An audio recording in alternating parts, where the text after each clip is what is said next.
Hi ladies, just going to take you through some of the changes that I've made to the ECEC placement book so far. Feel free to please have a look at these. If there is anything you want to change or you don't think is in the right spot, please let me know and I will see how quickly I can get it done. But this has basically been a combination of a document that Kerry was working on last year to be able to make sure that everything met the requirements as they needed to, and some of the changes that you had all recommended to go with this. So I've split it up a little bit. Unfortunately, it's still a lot bigger than we'd all probably like it to be, but I think it's a little bit easier to understand. So if we have a look at it,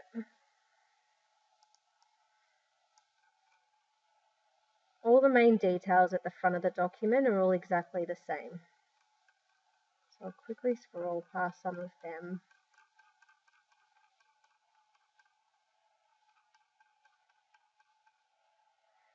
I've split it up into terms, so it'll be into 3 different terms. I still have to add just the assessments to the start so that it makes it clear what assessment tasks are to be included each term. So assessment task 1, the work environment. Let's go to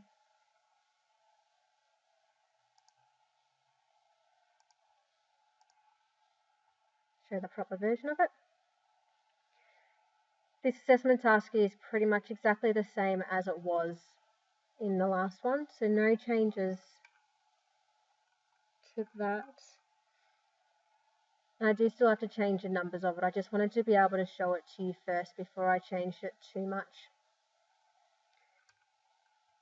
Assessment task 3, workplace health and safety. So there's a couple extra questions that have been added to this one. So list 5 things that you do each day to keep your work area safe and explain how you can ensure your WHS knowledge is up to date in relation to workplace systems, equipment and processes. Emergency evacuation plan. Outdoor safety check and hazard identification. And I've added in the arrivals routine into term 1, just because term 1's probably the lighter one, and term 2 and 3, when they've got to do their big projects, there's a lot more involved, and this is something that they can do easy enough.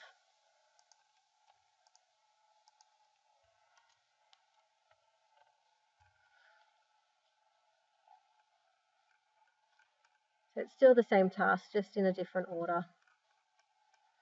Term 2, so still working with the under 3 years, but this is when we start to really look into the focused child a bit more.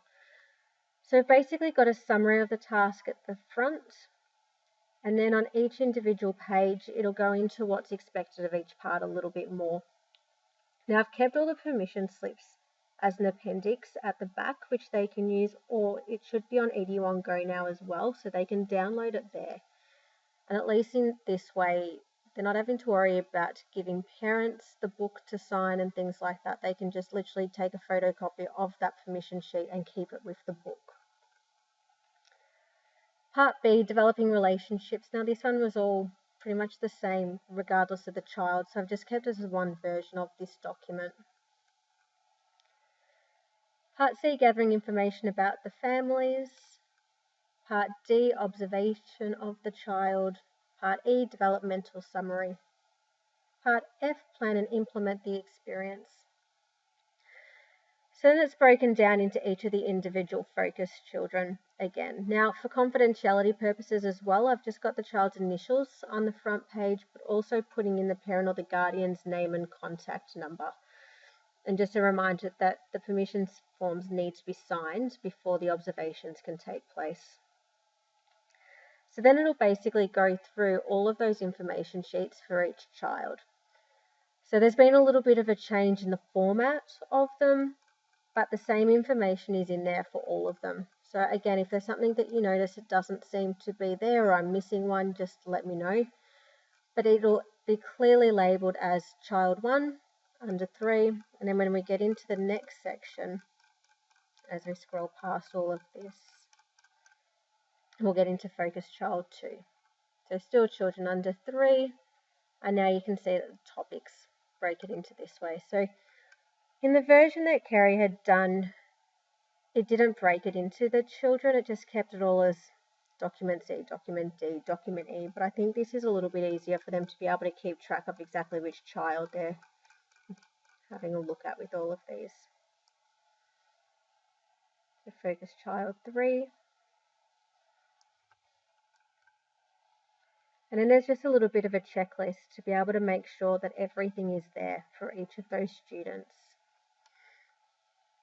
Assessment task 6, administering medication. So exactly the same task, just putting it into that term 2 section. Assessment task 10, observing a language experience. Again, I've got to change the numbers of them, so just bear with these for now. But so at least in that term 2, they're going through all the observational sides of things. So they'll just have to fill in their sheet that goes with that as well. But I haven't made any changes to this document.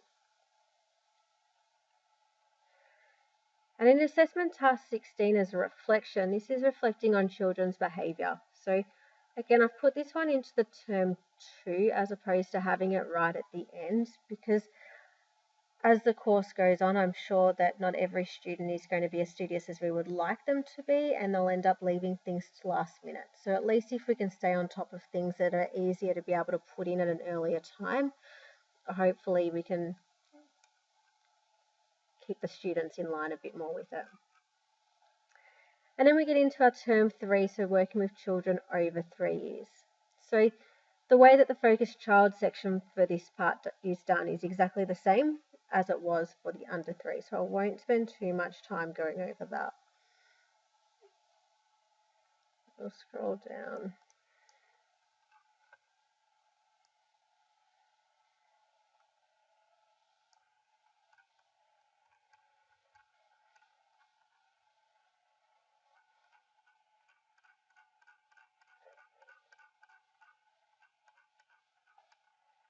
Until we get into the next task. So in term 2, they had to observe a language experience. In term 3, they're going to conduct a language experience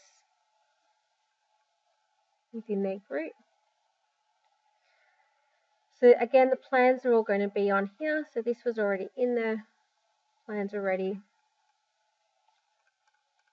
They can fill out each section. Sustainability audit.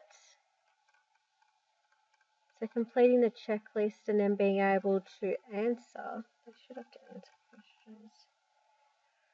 And then they just have to write a short report on the findings as well and what areas of improvement have been identified.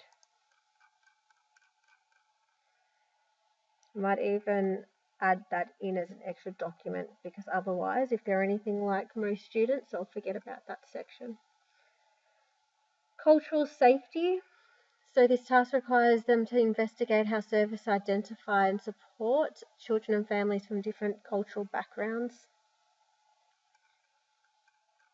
So again, they've just got to be able to have a chat with their supervisor and answer the questions related to it.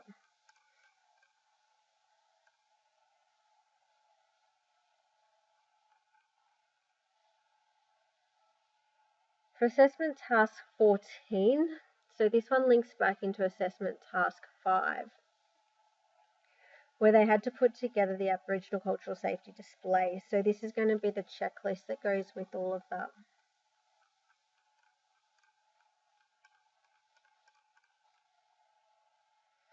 Cultural identity and practices. So again, just the task that goes with it. Filling in the questions.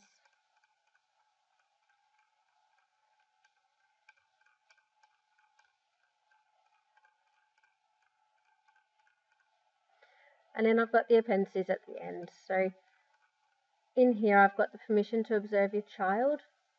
So again, they can photocopy these or they can download it straight from EDU on Go as well. Still got the Focus Child study activity checklist if they want to use that. The workplace feedback forms for the trainer to complete. And then I've got the timesheet section in there as well. So broken into term 1, term 2, term 3, and then a term 4 if they are required to complete any hours. And that finishes off pretty much the logbook document. So then if I have a look at the assessor documents, this comes back into where feedback from you guys was that you wanted to have a separate document for all the checklists. So I've gone through and I've had a look at, well, what can we really do in this way and what's a bit harder. So I've put in the pre-placement checklist to be signed by the VFA supervisor before they start placement in here. Then I've got workplace supervisor reports term 1, 2 and 3, which need to be signed by the workplace supervisor.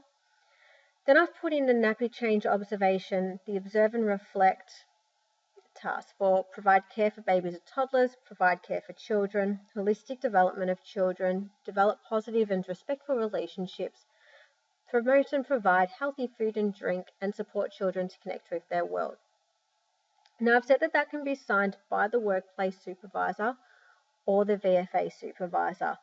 So in an ideal world, VFA wanted it to be signed by the VFA supervisor, but I'm sure all of you realise that when you do go to see your students on placement visits, you don't always get that chance to observe everything that's being asked. So I've kind of just put a note in here saying the following documents to be signed off once the skills have been demonstrated.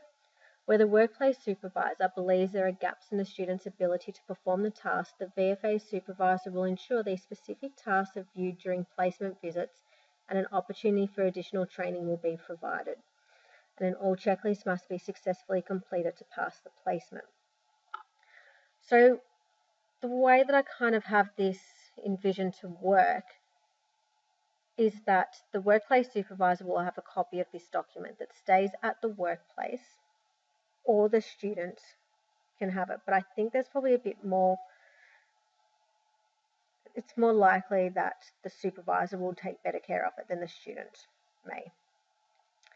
So as they see things being done, they can sign it off. It's not having to be done all at a specific time. But if the supervisor is constantly noticing that, you know what, the student's really not doing enough to promote and provide healthy food and drink options, at least when they're speaking with you and you're checking in on them, you might think, all right, well, this is the area that the supervisor has said the student is really struggling with. So I'm going to try and make sure that when I get there for their placement visit, that I'm coming around lunchtime, so that way you get to see where there's those gaps. So checklists have all been put in. Supervisor report term 1, term 2, term 3. Now I'm happy to put a date that you would like these to roughly be done. If that suits you, just let me know. And the other one that I've put in this document is a nappy change observation. Because again, just from discussions I've heard with teachers, you don't always get to see your student changing a nappy, and especially if there's a few other things that are going on. So again, if the supervisor is happy to sign that off in the meantime, that can all be signed off. I still kept the task requirements in here, so just in case it is the workplace supervisor signing them off and not you as the teacher, so at least they can have a bit of an idea as to what needs to be asked. And kind of changed these as well. So with the critical questions, I've just kind of made a note saying if required. So if the student's a fantastic student and you don't have to ask them anything else, you don't need to fill that part in. But if you can see they're struggling a little bit and you want to be able to prompt them and just have a further understanding of where they're at, that's a good way to put that in. So all of those are in here.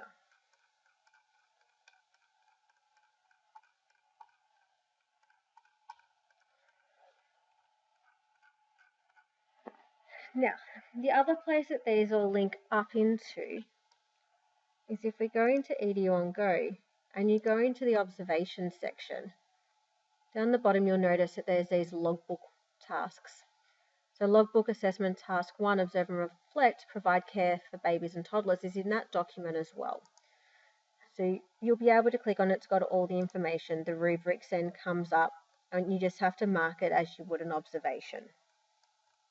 So if it has been signed off by the workplace supervisor what we would do is still just go in and tick these all off, but make sure that we then put that observation checklist sheet in their file once they're completed. And so there'll be one for each of those in there. So the only one that's not on EDU on Go in this logbook section that I have put in that other document is the pre-placement checklist and then the nappy change one as well. So we can just add them to the logbook at the end of their placement. If I then go into this student document, so again, another one of the feedbacks was that the students aren't really doing everything in time, and especially because they're only on placement once a week.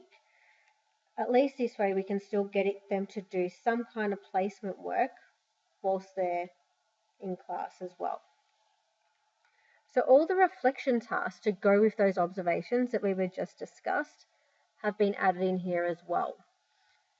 So if we quickly go back to EDU on Go, in assessments, if you go down to the bottom, you'll see these here. So logbook assessment task 1, reflection, care for babies and toddlers.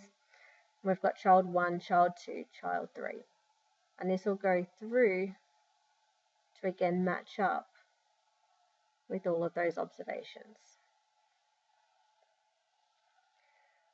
So the students can go straight into the task, okay, and obviously take it as a quiz, but all of those questions are going to be there. So it's something that you can do in class with them just to be able to get them to reflect on what they were doing in placements. But I've also then put this document into a document that you can make available to your students if you want. So for those students who are going to work better by being able to jot down some notes whilst they're at their placement, they can be filling it in on here, and then when you get into class, then be implementing it into EDU on Go. So again, this is a document that you don't need to give to them, but it can be there, or you can maybe even, we can put it onto the course so that they can download it if they want. Okay, so again, broken down into which child it is and then which assessment it's going to be related to. So this is completely a document that they've got a choice to use or not use. The other document that I have created is the reflective journal.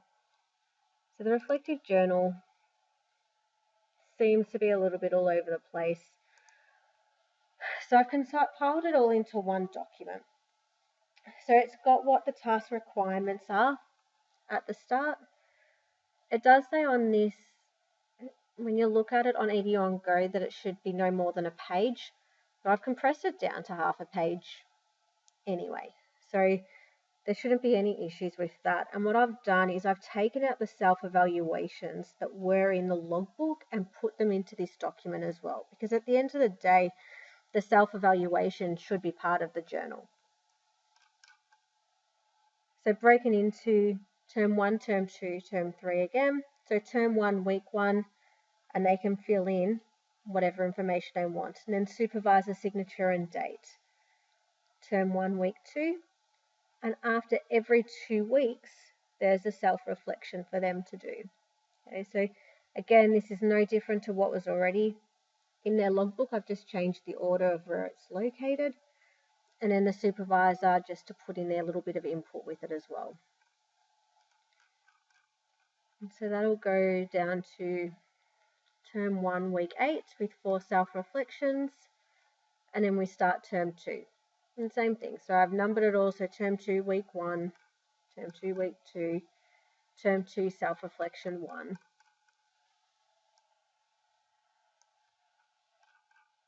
All the way down to term 3, self-reflection 4.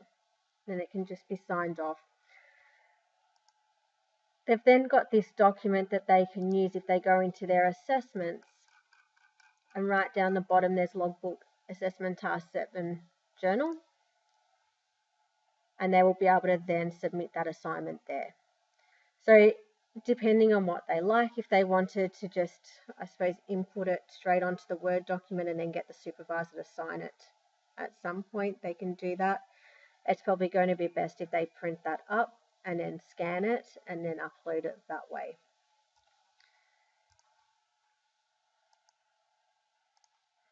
Logbook information is now in the My Assessment section as well, so it's got a brief description of what they need to do.